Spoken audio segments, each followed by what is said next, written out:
So this whole time I've been talking about the pen, I've been talking about being on lockdown, I've been talking about cell living. So now you guys get a first-hand dose of what it's like to be stuck in a small space for a long period of time. And you're not even in a small space, because a 6x9 cell in Cali is much different than how we're living now. Like I said on my IG recently, I did not see the fucking night sky for that whole amount of time with the air hitting my face. I saw it through windows. That was about it. These lockdowns were different. You have a lot of freedom. Don't think it can't get worse, because you got to be ready when it does. So the fact is, cell living is a trip. You're with another man in a fucking bathroom for extended periods of time. On the longest lockdown I've been on a racial-based lockdown. A racial-based lockdown is just different. You don't get as many fucking any of your pleasantries because your race has been consistently fucking up. So just you are on lockdown. Unless it's a riot or something, and then all races are on different lockdowns depending on who rioted. If, say, the whites and the blacks rioted, then they're both on lockdown away from each other. If the homies, the Southsiders and the blacks rioted, then they're both on lockdown. Everybody else is out. So one time I was on the biggest racial-based lockdown. It was just whites on whites. White guys kept stabbing white guys because there was bad motherfuckers on the yard. They were all bad. We use that term, all bad, when you're a PC, when you're a chomo, when you're a piece of shit, anything like that, you're done. You're done. So there was a lot of dudes on this yard that were all bad, and fools were making the call, pulling their cards, checking their paperwork, checking Megan's Law, figuring out there was chomos. So when they figured that out, fools got to get whacked. So one after another, fools kept getting whacked. So the whites started off on a 60-day lockdown, was turned into a 90-day, was turned into 180 days. And this was one that we were on that was just, it kept extending because every time we came out, fools would just grab some dope, someone would get whacked, we'd go back on lockdown. So the thing is when you're on lockdown like that with your celly, it's all about conducting the proper program, giving that motherfucker their space, and everybody both working on being positive. During this time, we had just fell. Like, I just hit the line in Sentinella on Sea Yard. I just hit the line, and shit was already cracking. I'm like, fuck, I don't even get to use the fucking phone. Barely used the phone for like 2-3 times. Bam, shit happened, went on lockdown. White boys kept whacking white boys.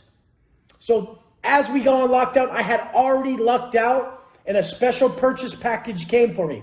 I didn't even know it was coming. My OG uncle, Mike Jones from SFVs from the Valley, old school white boy, 2 8-year terms under his belt. He knows the get down. Just recently died from complications to Hep C and other diseases he picked up in the system. Like, rest in peace, big homie. You know what's up. But the thing was I was just chilling and I didn't even fucking know. But he sent me a fucking TV, and we could get those LCD TVs, a little 10-inch LCD TV that you can put in your cell, and you plug it in, you get a few stations, and you're chilling. You got your fucking TV. It wasn't like a week of that. I turned this shit off. I pushed it towards the wall. Fucking obviously massive respect for my uncle for just knowing and sending that. But I didn't want the TV no more. It was just causing me to hard time. In the pen, we call it hard timing. When we think too much about shit that's out of our control. Don't hard time right now. The way to not hard time is to stick to being productive. Knowingly raising your vibration, raising your frequency, raising your energy. This is done through the things I talk about. The exercise, reading positive shit. Staying fucking in a positive mind state. People always ask me, how do you keep your energy high? I'm like, motherfucker, I'm accountable to my goddamn energy. I'm accountable to my motherfucking energy. So when my energy starts failing, I am accountable to it and I go pick it up. Don't just let your energy fail and then wait for the fucking pixie fairy to come fucking pick your ass up. You have it in you to pick yourself up at any fucking moment. So I turned my TV around and I started focusing on these 3 workouts a day. I started reading every quote book I can, handwriting them down, whole books, 800-page quote books, handwriting them down on paper. I started reading a few different books over and over that I liked. Only a few different books because that's all you have. You don't have endless fucking books.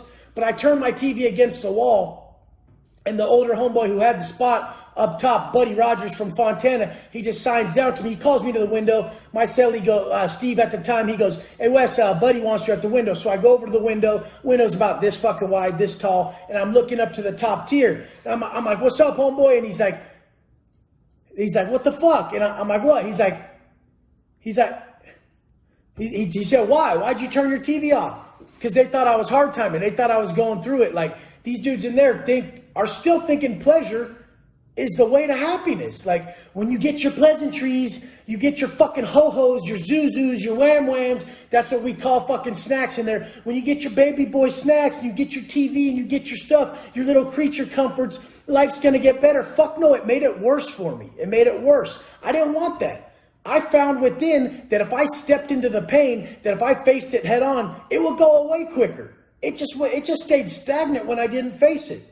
Those what ifs just kept crawling in my head. Those questions, those questions of why. Why don't they write me? Why aren't they answering? Why can't we come off lockdown? Why are we doing this? That's that victim shit. That's when I noticed that victim shit. Some motherfucker in my comments earlier was like, oh yeah, real positive, 10 million jobs lost. Oh fucking well. Oh well. What the fuck are you going to do about it? Bitch about it and cry about it and point fingers? Or are you going to get to it? There's jobs still. People are still working. Get one of those. I know it's not that easy, but nothing worth doing is. There will be a silver lining. There was a time in your life where you didn't have a job and you had no money, right? And then you made it to where you are now, right? What the fuck? How is this any different? Why is it woe is me? None of us are that bad. We're in America. Most of us are in America. But I mean, there's people around the world who live much worse than us. And my heart goes out to those people. When I was in the fucking shoe, I thought about people in fucking these impoverished countries who live horrific life conditions. Horrific.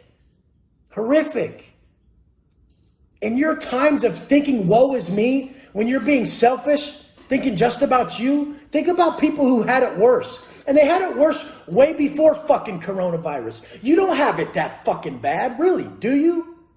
Be fucking honest. I don't give a fuck, dude. Like, I don't. Because guess what? I think when people message me, they forgot what I went through. And fuck me, when I was going through that, I was thinking the way I'm telling you now. I was thinking from abundance. I was thinking, I'm so fucking strong, I don't care. I'm going to materialize this love and strength in my heart while I'm sitting in silence in the morning, and I'm going to think of it. I'm going to think of it as vapor leaving my chest, leaving my heart, going to these people in these other countries who don't have 3 meals. I had 3 shitty trays. I was okay. I had 3 shitty trays. I wasn't starving. I had a roof over my head. There's people who didn't have that. So I imagined, I sat in deep silence, deep meditation, and I would think about all my strength and all my love coming from my heart as if it was vapor going to the people who needed it most. And these could have been fictional people I made up in my head, but I like to believe that these were real people who really needed me, and I was really sending it to them, and they really received it, and it really made their day. The glow of one warm thought during your worst days is everything. And why do you think I retained all this wisdom and all these quotes? Because I was dying inside. My heart was broken. I didn't know when I'd ever see my parents again. It had been 5 years at this point, 6 years, 7 years, 8 years, 9 years, 10 fucking years that I hadn't seen my mother's face. You guys, don't fucking just zero in on your fucking situation. 30,000 foot view. It's not that bad. Your fucking problems are minuscule. It's time to spend every ounce of energy finding the solution, because if one motherfucker found it, then you can find it too. Get to fucking work.